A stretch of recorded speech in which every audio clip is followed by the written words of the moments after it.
할렐루야.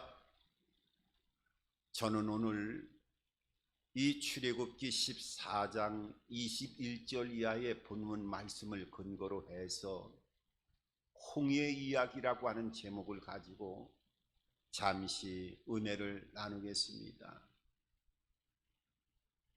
제가 어떤 우화를 보면서 아주 마음속에 한번 생각을 해봤던 적이 있습니다.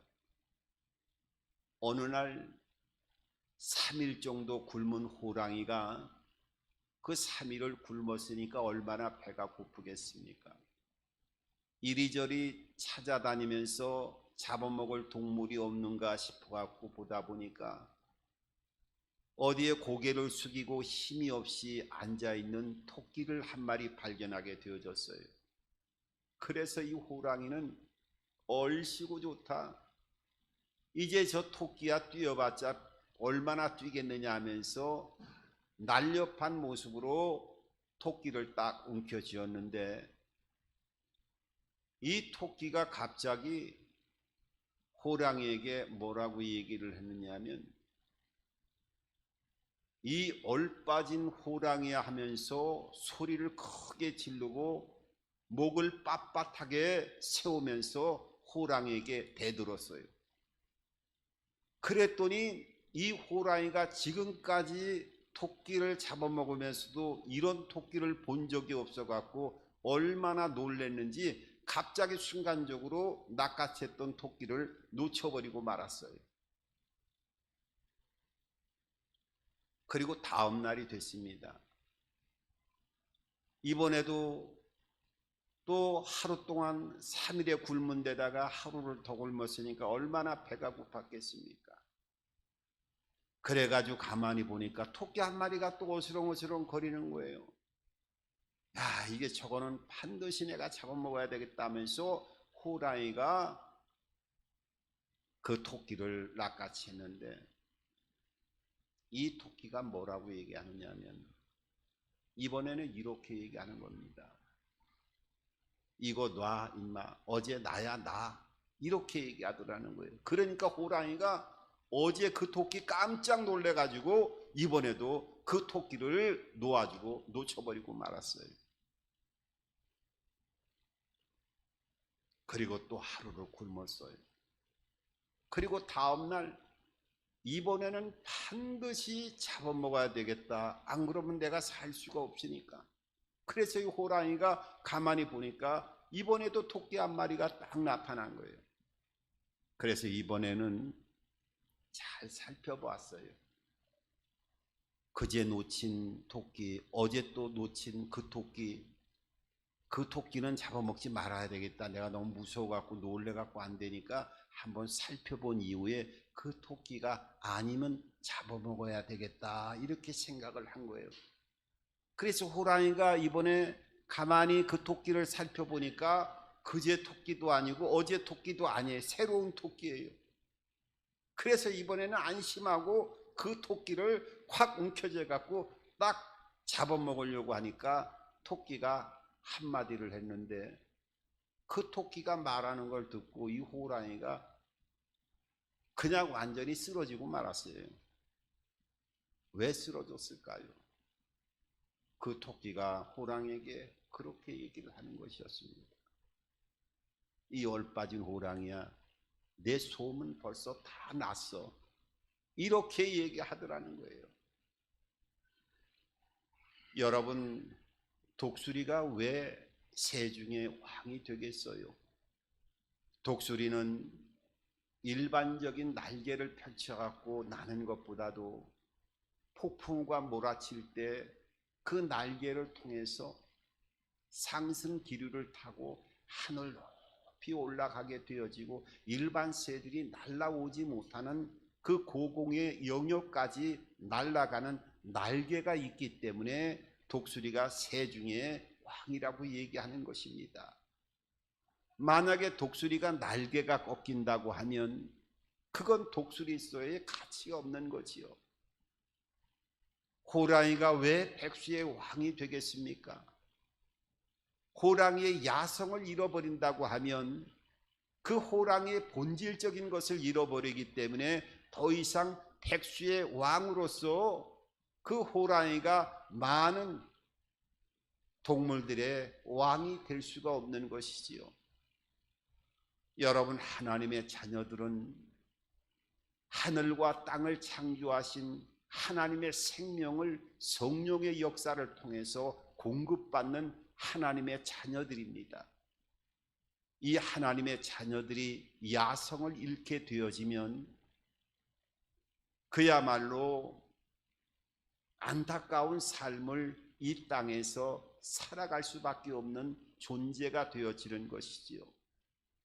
하나님의 자녀들은 구원받은 하늘나라의 유업을 이어받은 상속자로서의 그 축복이 어떤 것인가를 하나하나 알아가고 그 축복을 믿음의 눈을 떠서 하나하나 나의 삶의 현장에 그 영광과 생명과 축복을 담아 하나님의 통로로서의 삶을 살아가게 되어질 때 하나님의 자녀로서의 야성을 가지고 생명을 가지고 이 세상을 넉넉하게 이겨나가는 은혜를 입게 되어지는 겁니다. 그래서 하나님의 자녀들은 믿음이 필요한 거예요. 요한일서 5장 4절에도 그렇게 말씀하고 있지요. 하나님께 난 자마다 다 세상을 이기나니 그 이김의 승리는 우리의 믿음이라고 말씀하고 있어요. 하나님께 난 자마다, 구원받은 자마다 세상에 굴복하는 것이 아니라 세상을 넉넉하게 이겨나가는 삶을 살아가게 되어지는데 그 원동력이 믿음이라고 말씀하고 있어요.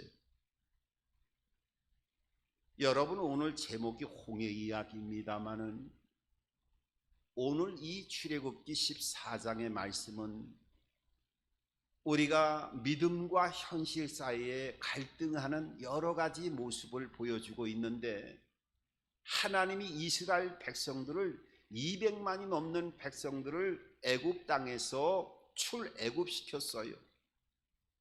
그리고 출애굽시켜 가지고 애굽 땅을 나왔는데 하나님이 첫 번째로 인도하시고 첫 번째로 기적의 사건을 일으키는 모습이 오늘 이 출애굽기 14장을 통해서 우리에게 보여주고 계시는데 하나님이 200만이 넘는 백성들을 제일 먼저 어디로 인도하셨는가?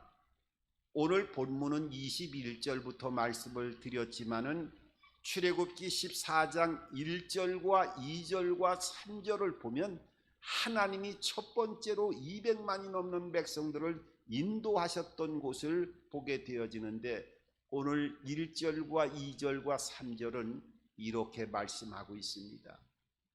야훼께서 모세에게 말씀하여 이르시되, 하나님이 직접 말씀하신 거예요. 이스라엘 자손에게 명하여 돌이켜 바다와 믹돌 사이에 비하이롯 곧 바할스본 맞은편 바닷가에 장막을 치게 하라. 하나님이 직접 이곳을 지시하셨어요. 그런데 3절을 보면 뒤에 추격하고 오는 애굽 군대의 바로 왕이 뭐라고 얘기를 하느냐 하면 바로가 이스라엘 자손에 대하여 말하기를 그들이 그 땅에서 멀리 떠나 광야에 갇힌 바 되었도다 하리라. 두 번째, 하나님이 어디로 직접 인도하셨지요? 이스라엘 백성들이 자기 마음대로 간 게 아니라 하나님이 지시해서 모세를 통해서 인도한 것이 아까 본문 2절을 통해서 말씀한 것처럼 바다와 믹돌 사이에 있는 비하이롯 앞 바할스본 맞은편에 장막을 치라고 직접 명령하셨어요. 오늘 지명이 여러 가지가 나오는데 어렵게 생각할 것 없이 앞에는 바다가 있고 좌우의 옆에는 이 믹돌 사이에 비하이롯 앞 바할스본 맞은편이라고 하는 것은 앞면은 바다고 이 좌우의 양쪽은 사람이 올라갈 수 없는 깎아지른 절벽과 같은 사이로 이스라엘 백성들을 인도했다는 거예요. 그러니까 뒤에서 추격하던 바로 왕이 보니까, 야, 이스라엘 백성들은 어떻게 저렇게 도망을 가도 갈 곳이 없어가지고 앞에는 바다가 놓여져 있고 양쪽은 사람이 올라갈 수 없는, 도망을 갈 수 없는 그런 환경 가운데 안에 분지에 갇혀져 가지고 바로가 쫓아오면서 너희들은 광야에 갇힌 바 되었도다 하면서 추격하는 사람이, 그 추격의 실체인 이스라엘 백성들의 움직임을 하나하나 다 보고 너희들은 이제 도간에 든 쥐가 되어졌고 다 죽었다고 생각을 하면서 바로 왕이 이스라엘 백성들을 추격하는 모습이 오늘 14장 1절부터 이어져 나가는 모습을 보게 되어집니다.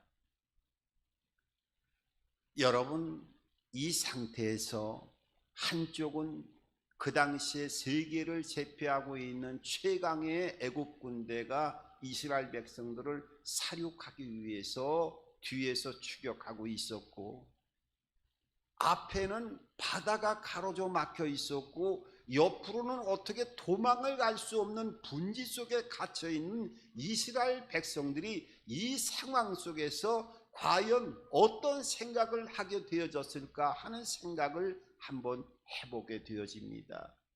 여러분들 같으면은 이런 상태에 있다고 하면 어떤 생각을 갖겠습니까? 제가 예전에 어느 신학교에 그 대학교의 교수님이 말씀하신 것이 생각이 났습니다. 그 신학교의 교수님이 많은 제자들이 있었는데 그 제자 중에 한 제자가 제주도로 발령이 나서 교회에 부임을 하게 되어졌다고 합니다. 그때 그 제자가 이 스승인 교수님에게 편지를 썼는데 뭐라고 썼느냐 하면, 교수님, 이곳 제주도로 발령을 나서 보니까 얼마나 좋은지, 움직이는 곳곳마다 푸른 바다가 넘실거리고 가슴이 트이고 이렇게 아름다운 곳을 보니까 천국이 이와 같은 모습이 아닐까 하는 생각을 해보게 되어집니다. 교수님, 시간 있으시면 이 제주도로 언제든지 오시면은 제가 좋은 곳을 구경시켜 드릴 수 있도록 하겠습니다. 이렇게 편지를 썼어요. 그리고 나서 몇 해가 흘렀다고 합니다. 시간이 서로 안 맞다가 보니까 이제 몇 해가 흐른 뒤에 이 교수님에게 전화가 왔는데 그렇게 얘기하더라는 거예요. 교수님, 저는 서울을 가고 싶습니다. 이곳에 있다 보니까 움직이는 곳곳마다 그 광활한 바다가 다 사면을 막고 있는 것 같고, 돌아다녀 보아도 그 자리가 그 자리 같고 사람들도 잘 만날 수가 없고, 이제는 하는 것마다 너무너무 마음이 소극적으로 되어서 온통 바다로 막혀있는 이곳에 떠나가고 싶은 마음으로 마음이 가득 차 있습니다. 이렇게 하면서 교수님에게 전화를 하더라는 거예요. 그때 이 교수님은 여러 가지를 한번 생각해 보았다고 합니다. 이 이스라엘 백성도 이런 이 바닷가와 또 추격하는 군대 사이에 아마 여러 가지 갈등을 했으리라 생각을 해보게 됩니다. 여러분, 신앙인들은요, 하나님은 이 믿음의 세계를 많이 말씀하고 있습니다. 이 믿음이라고 하는 것은 눈으로 보이는 것을 쫓아가는 것이 아니라 내 마음속에 하나님이 주시는 꿈과 비전을,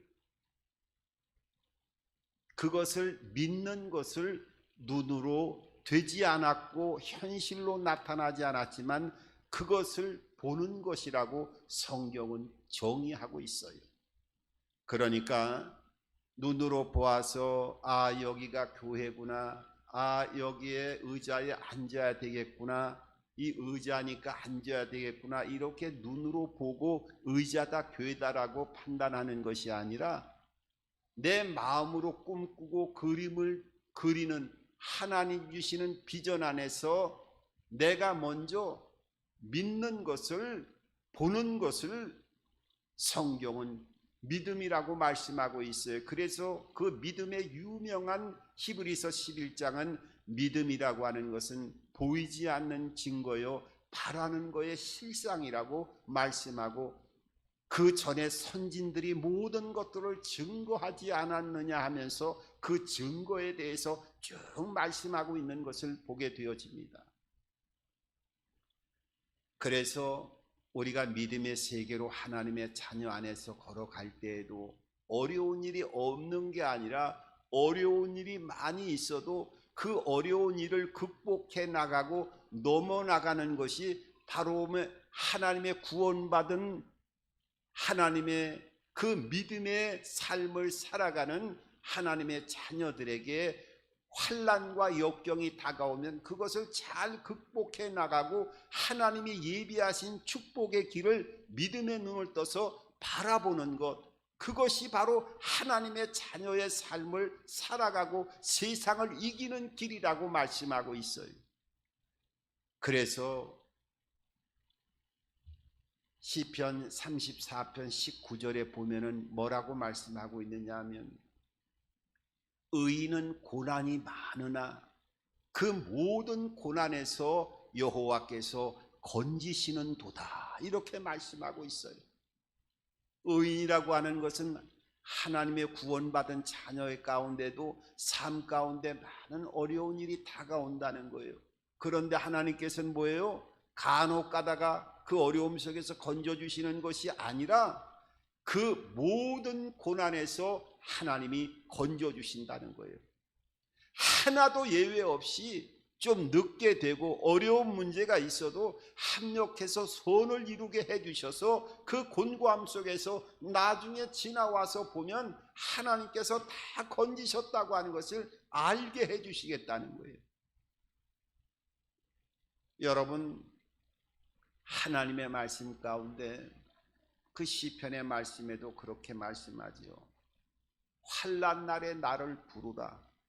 내가 너를 건지고 그 건짐을 통해서 내가 나를 영화롭게 하리라고 말씀하고 있어요. 시편 50편에도 말씀하잖아요.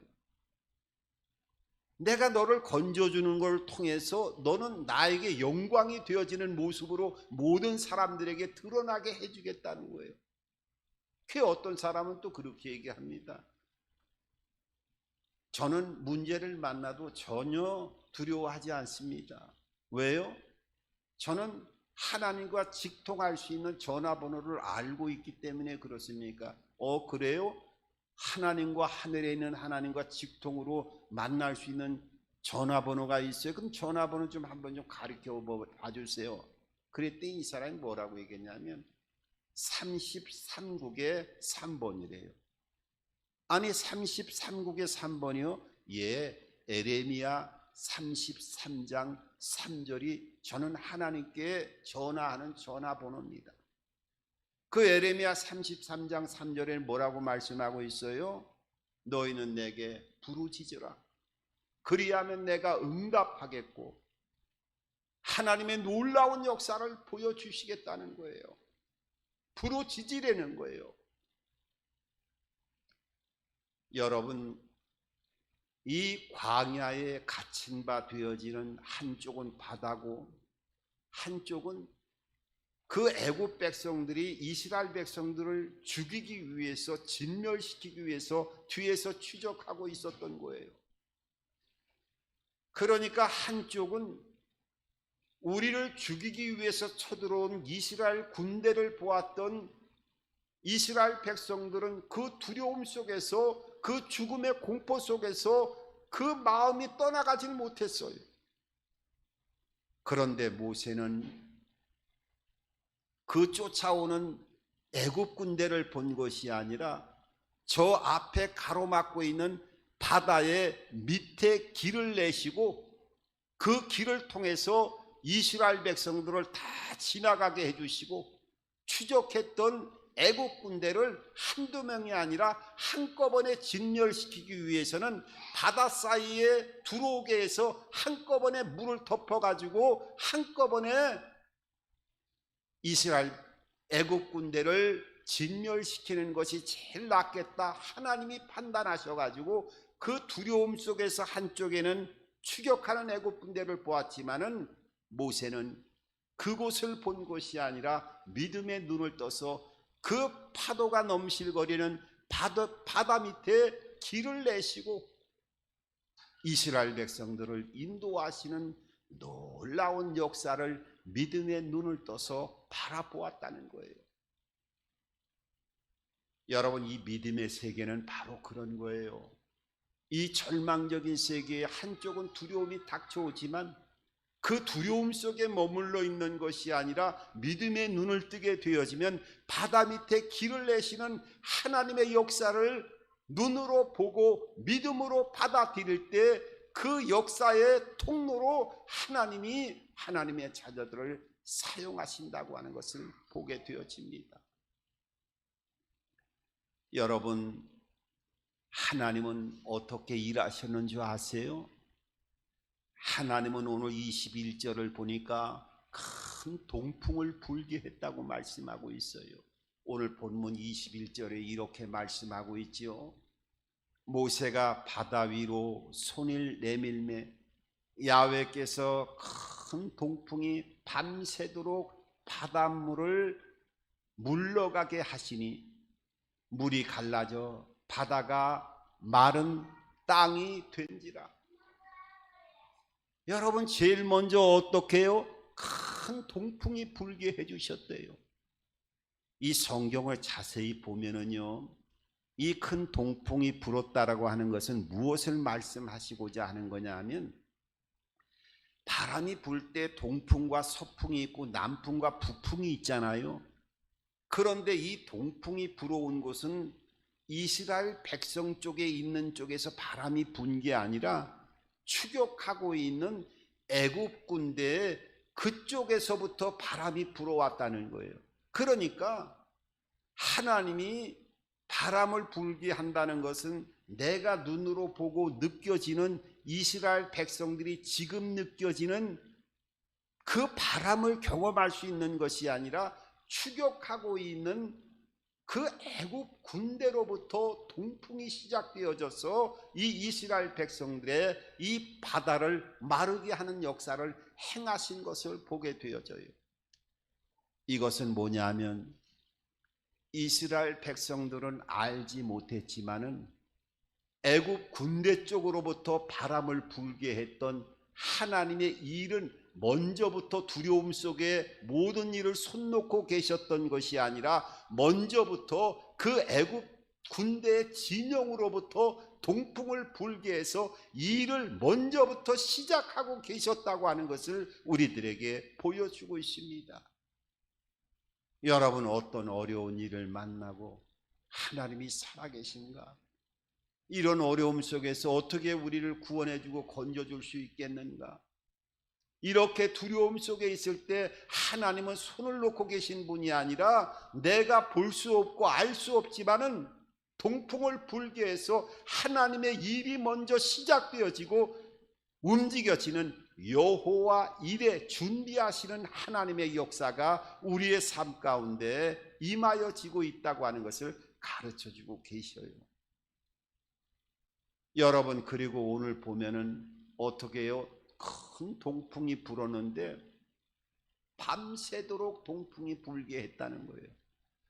우리가 어떤 성화의 그림을 보면은 모세가 손을 드니까 바다가 갈라져고 이스라엘 백성들이 그 바다 사이를 걸어가는 성화의 한 그림을 한두 번 정도는 본 적이 있을지는 모르겠습니다만은 우리가 그 그림을 생각할 때는 모세가 손을 드니까 바다가 일시적으로 다 갈라지고 이런 모습으로 느껴지지만 성경은 한 번에 바다가 갈라진 게 아니라 큰 동풍이 계속 불게 했는데 어떻게 갈라졌다고요? 밤새도록 불게 해 주어 가지고 밤새도록 그 바다를 말려 가지고 그 바다 속에 길을 내셨다고 하는 것을 보여주고 있습니다.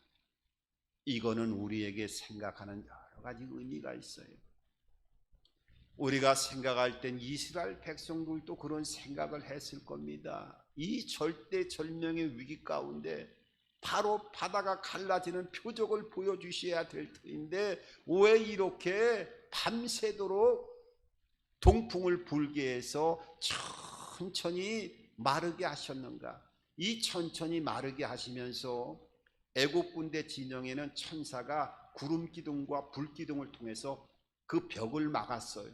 한쪽에는 어둡게 하고 이스라엘 진영은 밝게 하고 구름 기둥과 불 기둥으로 그 간격의 벽을 쳐가지고 추적한다고 하더라도 더 이상 추적하지 못하게 하고 하나님이 의외로 이 큰 동풍 속에서 밤새도록 바람을 불게 해서 말려가지고 바다에 길을 여셨다는 거예요.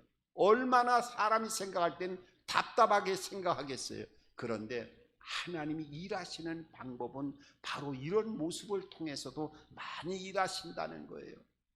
우리의 생각할 때는 바로 바다를 갈라주는 게 기본적인 상식인데 하나님은 동풍도 너희들이 느끼지 못하는 바람을 저쪽 편에서 오히려 불게 해가지고 밤새도록 바람이 불게 해서 바다를 마르게 하고, 마르게 하는 것도 어떻게 해요? 우리의 생각과 다르게 마르게 하면서 그 바닷물의 바닥이 완전히 바싹 마르게 하셨다는 거예요.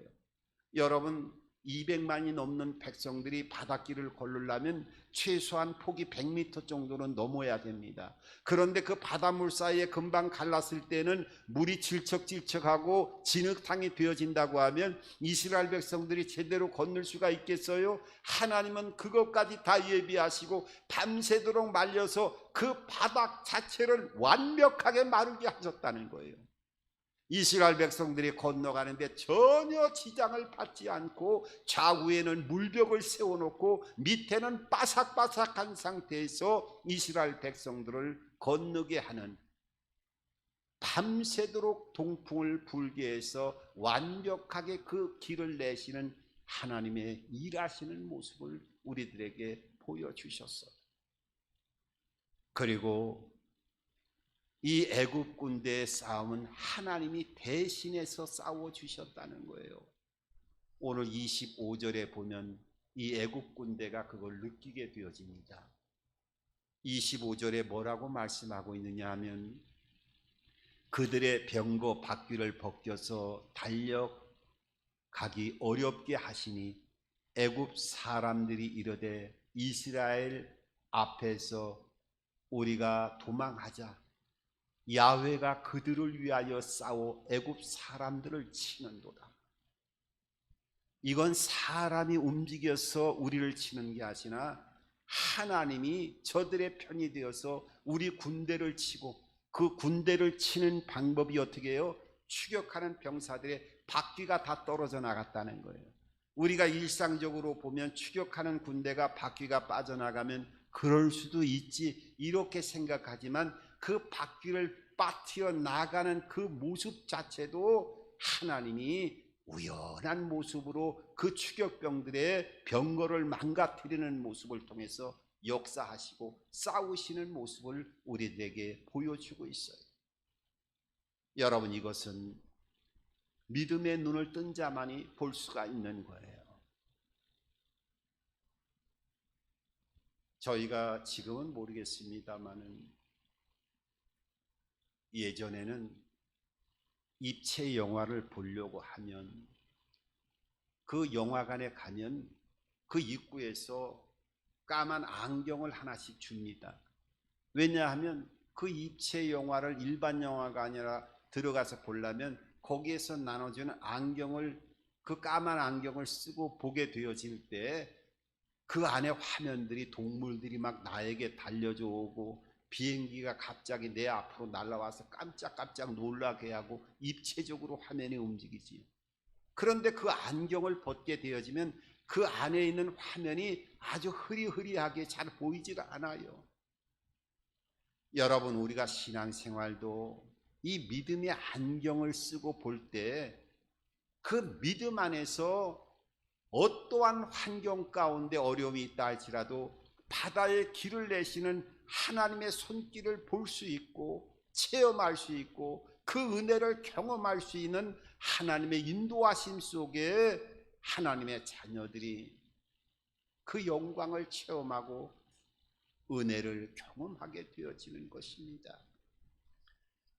여러분, 우리 하나님의 자녀들 한 사람 한 사람 가정에 또 사업장에 또 여러 가지 표현할 수 없는 어려운 일들이 있고 또 육신의 질고 가운데 고통스러운 아픔이 있고 표현할 수 없는 또 사람과의 관계에서 장애물로 인해서 또 아픔을 겪고 계신다 할지라도 하나님 앞에 기도하고 믿음의 끈을 동여매고 하나님 앞에 모든 것을 맡기고 믿음의 세계로 나아가게 되어지면 이 이스라엘 백성들의 절망 가운데 아우성치는 그 곤고함 속에 바다에 길을 내시고 하나님의 역사가 준비되어 있는 것을 영적인 눈을 떠서 볼 수 있는 은혜를 반드시 하나님의 자녀들에게 보여주시고 이 일을 행하시고 그 일을 성취하시는 하나님의 영광을